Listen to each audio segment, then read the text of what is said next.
স্বামীর সাথে বিতর্ক বিতণ্ডা ঝগড়া এবং স্বামীর কথার সাথে দ্বিমত পোষণ করার এই সুযোগটুকু নারীদেরকে দেওয়া হয়নি। আমার সাথে স্বামীর সাথে আমার মতের ভীষণ অমিল। স্বামী আমার সকল কাজেই নিষেধ করেন, এমনকি ভাই বোনদের সাথেও বাবার বাড়িতে যাওয়াও নিষেধ করেন।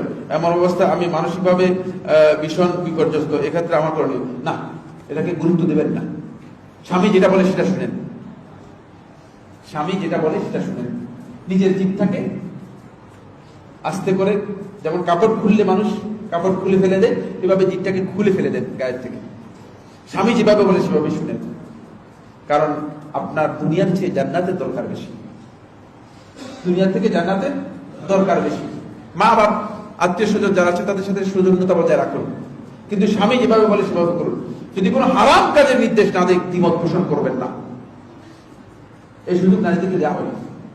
সুতরাং এই ক্ষেত্রে আপনি খবরদারি কাজ করতে যাবেন না, তাহলে আপনি আপনার হতে পারে যে আখিরাতের মূল পাওনাটুকু আপনি নষ্ট করে ফেলতে পারেন, মূল পাওনাটুকু নষ্ট করে ফেলতে পারেন। শেখ সময় শেষ হয়ে যাচ্ছে, প্রোগ্রাম তো মানে শেষ হয়ে যাবে।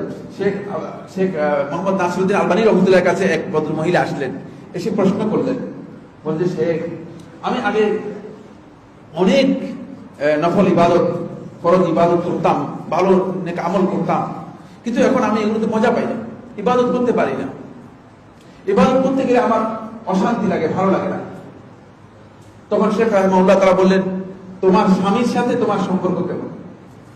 মহিলা প্রশ্ন করলেন যে শেখ আমি প্রশ্ন করলাম আপনাকে আমার ইবাদতে ভালো লাগে না, আর আপনি বলছেন তোমার স্বামীর সাথে তোমার সম্পর্ক কেমন?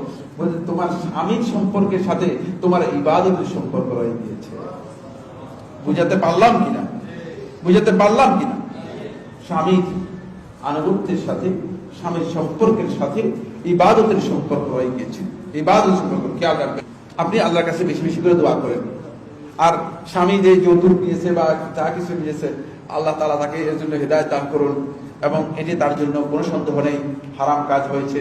কারণ এই কারণেই মূলত দাম্পত্য জীবনের আরো মানে এই যে জটিল সমস্যা, এই সমস্যাগুলো তৈরি হয়েছে। আপনি বেশি বেশি করে দোয়া করবেন যেন আল্লাহ সুবহানাহু ওয়া তাআলা তাকেও হিদায়াত দান করে।